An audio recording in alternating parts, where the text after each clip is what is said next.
Bom, fui eu esse ano, graças a Deus novamente, ao culto da virada, né? Para quem não sabe, culto da virada são o que muitas igrejas cristãs celebram a Deus, né? Nessa data de Réveillon aí, dia 31 de dezembro, pro dia 1º. É a segunda vez, né, que eu participo desse culto, nessa mesma igreja, né?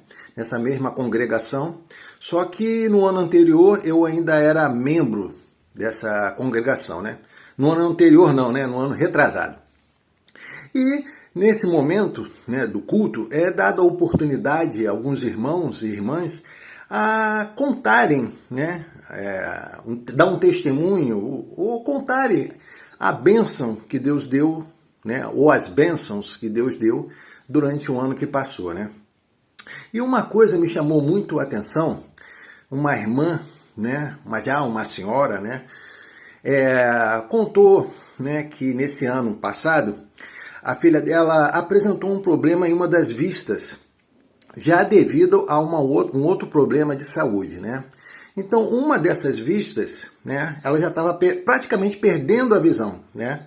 Já não estava enxergando mais, e o diagnóstico do médico era que era dessa visão, né, ela ficaria totalmente cega.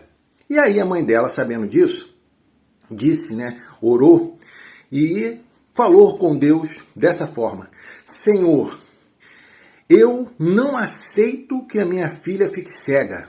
Ela é uma mulher jovem, ela tem muito que viver, então eu não aceito, Senhor, que minha filha fique cega, né? E depois ela disse, né, passou um tempo e a filha dela foi ao médico, né, e a visão dela foi restaurada, né? Deus restaurou a visão da filha dela nesse olho que estava ruim. O que eu quero dizer aqui é o poder de Deus. Deus tem poder para todas as coisas. O negócio é nós nos colocarmos diante de Deus e dizer que não aceitamos tal coisa, esquecendo que Ele é Senhor e nós somos servos. Nós podemos pedir, e se Ele, pela sua infinita bondade e misericórdia, tendo poder para fazer todas as coisas, se Ele quiser fazer, Ele vai fazer. Se Ele não fizer, Ele continua sendo Deus. E a minha fé nele não está condicionada no que Ele faz ou no que Ele vai fazer. Entendeu? Eu não posso impor a Deus a minha vontade. Eu posso clamar ao Senhor. Então, eu estou gravando esse vídeo para combater essa ideia errada do Evangelho. Que Deus tem que fazer a nossa vontade do jeito que a gente quer. Eu fico imaginando José lá no Egito. Deus, eu não aceito ser preso injustamente, porque eu sou teu servo. Fico pensando em Paulo e Silas, quando foram aprisionados, né, nasquelas condições e açoitados. Senhor, eu não aceito ser açoitado injustamente, eu não aceito ser preso injustamente. Imagine Jesus Cristo, né, no Getsemane, orando. Senhor, o espírito está pronto, mas a carne é fraca. Se o Senhor tiver um outro plano, seja bem-vindo, essa é a hora. Mas se o Senhor não tiver, eis-me aqui, faça a sua vontade. Então nós estamos aqui para fazer a vontade do Pai, que é boa, perfeita e agradável. Se Ele atender nossas orações, louvado seja Deus. Se Ele não atender os nossos pedidos, louvado seja Deus. Um abraço. Feliz Ano Novo, de novo, novamente um novo ano. Você acredita realmente que a sua vida vai ser melhor e você vai se tornar uma pessoa melhor só porque virou a data do ano? Só porque mudou o calendário? Isso é pura ilusão. Um ano novo e uma condição de vida melhor só é possível se nós firmarmos o nosso passo naquele que é perfeito. E esse é Jesus Cristo. O Mestre dos mestres, Senhor dos senhores, único e suficiente Salvador, Príncipe da paz, maravilhoso conselheiro, Deus forte e poderoso. Então, esse é o meu recado para todos nós, para mim e para você, nesse novo ano que se inicia. Reflita a sua vida em Jesus Cristo. Deus tem me falado comigo nessas últimas 2 semanas, Natal e Réveillon que passou, me trouxe à memória algumas palavras e me trouxe o entendimento delas.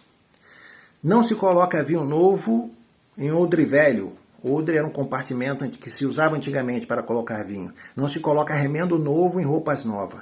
O vinho novo no odre velho, a fermentação é forte, arrebenta o odre.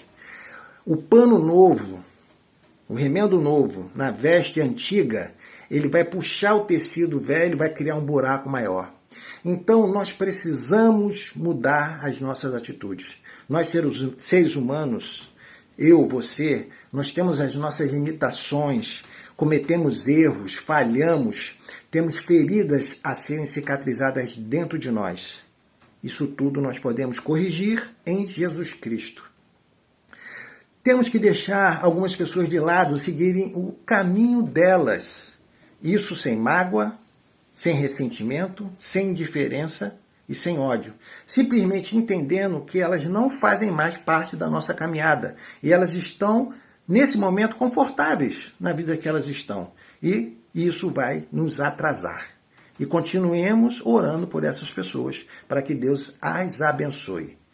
Devemos parar com tanta distração, séries e mais séries, novelas, jogo de futebol.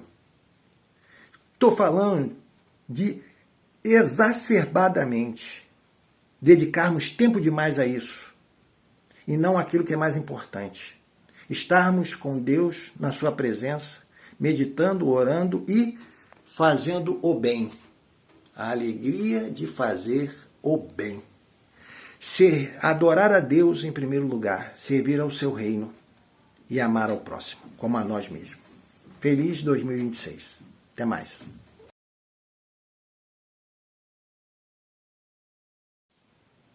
Deixe o caminho livre para quem quiser ir. Deixe o caminho livre para quem não quer seguir com o Senhor no caminho que você está. Que nós alcançamos pela graça e misericórdia de Deus a salvação. Nós fomos remidos, lavados, justificados pelo sangue de Jesus Cristo, único e suficiente Salvador, o Filho de Deus, o Messias. Tem pessoas que, infelizmente, não vão querer seguir este caminho. E a gente deve deixar elas seguir o caminho delas. Feliz Ano Novo, feliz vida nova, realmente transformada. Só seguindo os passos do Mestre, o Evangelho na prática. Certas passagens a gente tem algumas dificuldades, ou nos falta o discernimento, que nós devemos buscar em oração em Jesus Cristo. E tudo realizar com amor, para a glória de Deus. Então, esse relato, esse recado de Deus para nós está relatado, conforme relatou o Evangelho Lucas, Mateus e Marcos. Trata-se do jovem rico, um homem, uma pessoa de muitas posses, de muita riqueza, que procurou Jesus. Ele foi ao encontro de Jesus.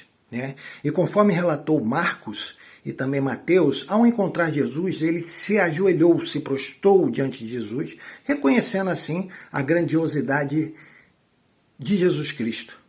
Como bom mestre, assim ele chamou, bom mestre. E Jesus já falou assim: por que dizes a respeito do que é bom, se só um é bom, que é Deus? Eu entendo que Jesus está falando para ele: você reconhece a minha autoridade terrena, me chamou de mestre, mas você não está reconhecendo a minha autoridade espiritual. Eu sou Deus. Então, esse jovem falou: Senhor, o que eu faço para receber a vida eterna? Jesus falou: siga os mandamentos. Não matarás, não roubarás, honrar pai e mãe, não adultere, e por aí vai. E o jovem falou assim: Senhor, tudo isso eu tenho observado. E num dos evangelhos diz que Jesus olhou para ele com amor e disse: apenas uma coisa te falta.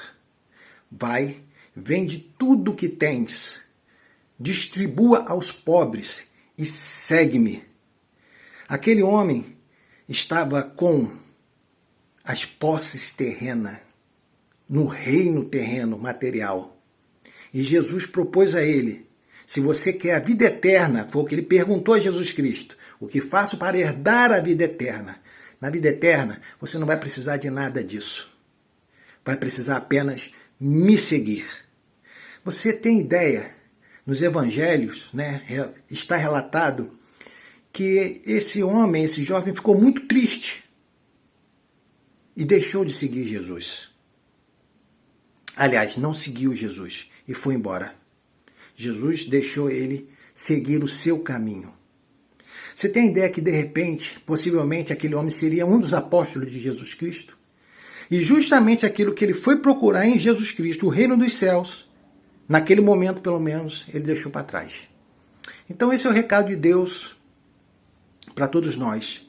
Nós devemos praticar o Evangelho. Nós devemos levar a verdade às pessoas com amor, com cuidado, com carinho. Mas uma vez que aquelas pessoas demonstraram claramente que elas não querem, deixem elas seguirem o seu caminho. Um abraço. A paz de Jesus Cristo a todos. Valeu.